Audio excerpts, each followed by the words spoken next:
You will notice that I had been overemphasizing the state of the Catholic Church, basing it from what the Catholic Church should be. I've always shown you almost ad nauseam what is the state of the Catholic Church today. The reason behind this is, if for instance, a doctor sees that you are sick, well, he first have to tell you all the symptoms and prove that you are sick before you ask for medication. And so my first step in this lecture is to show you the state of the Catholic Church, the men of the Church, so that you may be convinced that we, the individuals, the men in the Church, are really sick, so you will request for medication. Of course, our medication consists only of one thing, and that is obedience to the commands of Christ. Because if you think that you are well, you will not seek for medication. If you think that spiritually you are okay, you will have no interest in finding out what are the commands of Christ and how to do them. And so, try to excuse us in our repetitious acknowledgement of the state of the Church, because I have to make you believe that you are spiritually ill.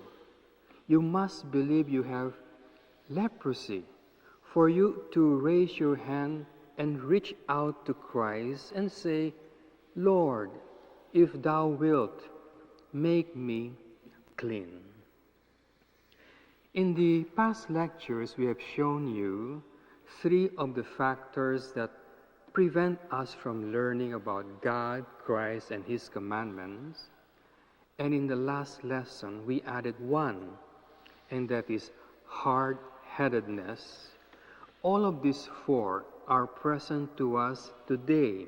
That is why we are an era that is more ignorant of the teachings of Christ.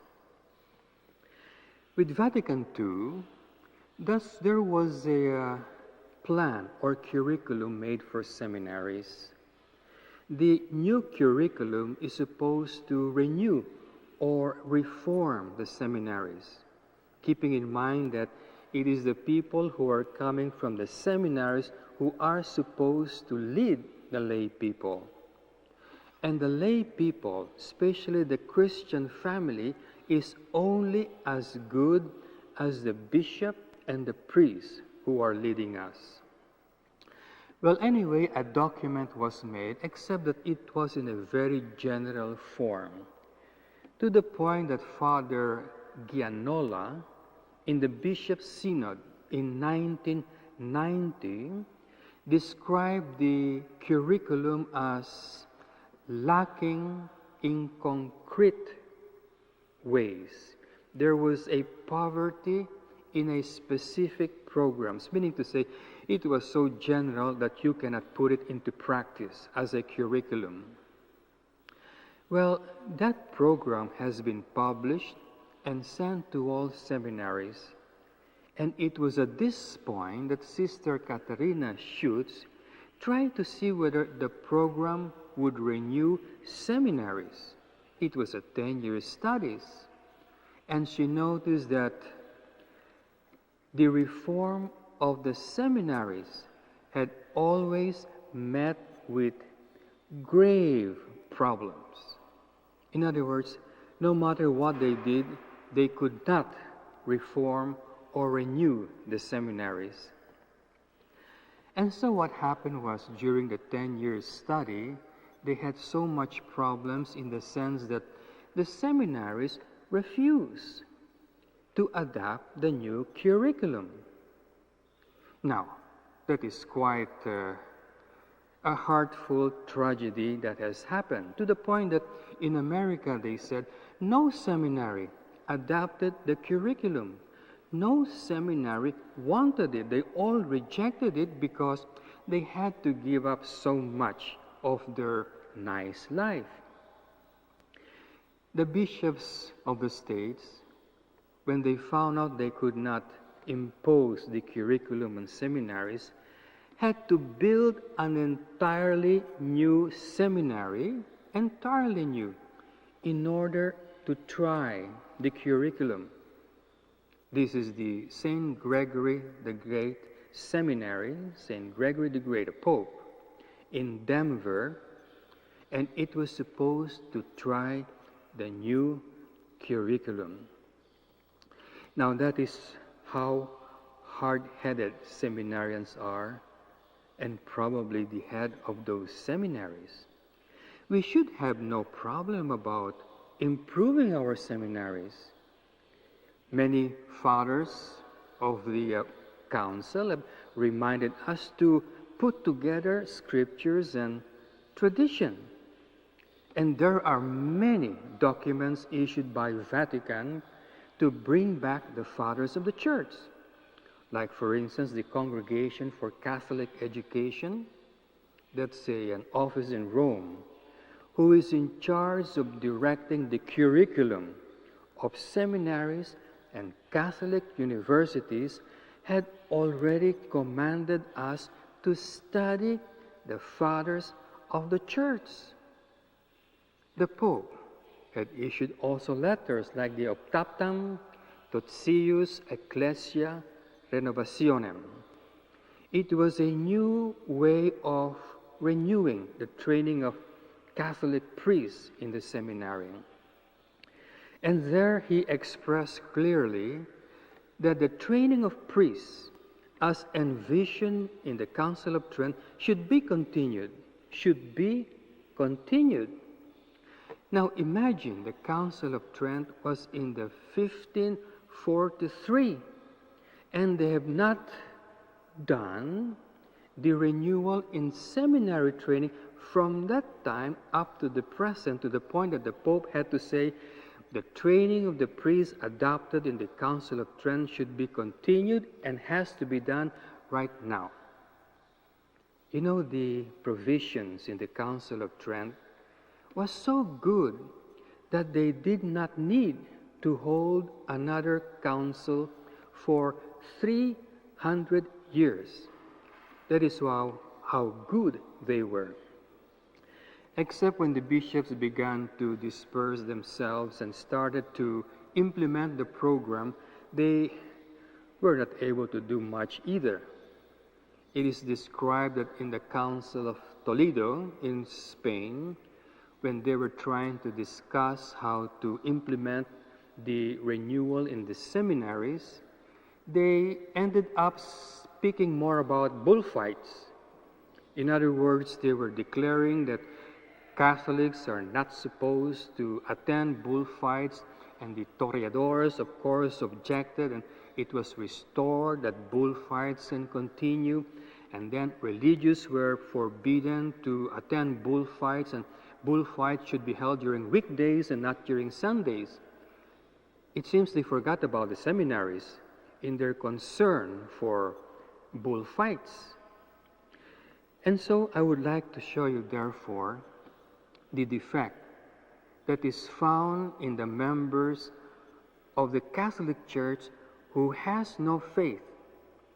And I will show you how God, by Himself, took up the work of raising Catholics, directly raising up Catholics who knew all His commands to sustain the Catholic Church. When Christ ascended to heaven, what He wanted was to save souls in the ordinary way. And the ordinary ways that Christ taught His commands to the bishops, to the priests, and then the bishops and the priests should teach it to the rest of the faithful. That's the ordinary way. And so when we see God intervening in a very special way, directly in sustaining His Catholic Church, it means that the ordinary way to save souls given by Christ to the Catholic Church has completely stopped, has completely lost its power. It doesn't work anymore, to the point that God had to intervene directly. And His intervention is always the same. He would teach either a group or one person or two persons directly. He would teach them His commandments. And the renewal of the church always consisted in teaching once again the commandments of Christ that everyone has forgotten. And so we have seen last lesson, on one side, those defective Catholics, Catholics with defective faith. Now let us see how God directly intervenes. Let us look at one or two examples, and we can continue in the next lesson. For instance, there was the Franciscan order, follower of Saint Francis. Saint Francis of Assisi knew all the commands of Christ and practiced it. Basically, the command of Christ to be poor in spirit. Now, history tells us that before he died, the Franciscan order had forgotten the commands of Christ. And so during the 1500s, Christ, or God, directly intervened in the Franciscan order and raised a small group and taught them the commands of Christ, which the others have forgotten. They forgot how to be poor in spirit, so a small group was taught directly by God how to be poor in spirit. And they called themselves the Franciscan Observants.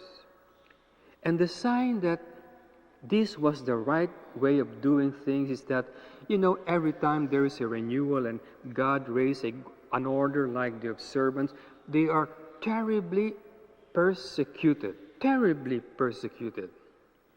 Now this is the sign you are doing the right thing. For Christ came to earth to save first the Jewish people, and He was persecuted. By whom? By the Pharisees and the scribes, people that He came to save. People within His own chosen people. And so we shall see that when Christ raises up people who would reform the church, they would also be violently persecuted. And so in this lesson, let us try very hard to be among those persecuted because we are following Christ, rather than those who are persecutors. May the divine assistance always be with you.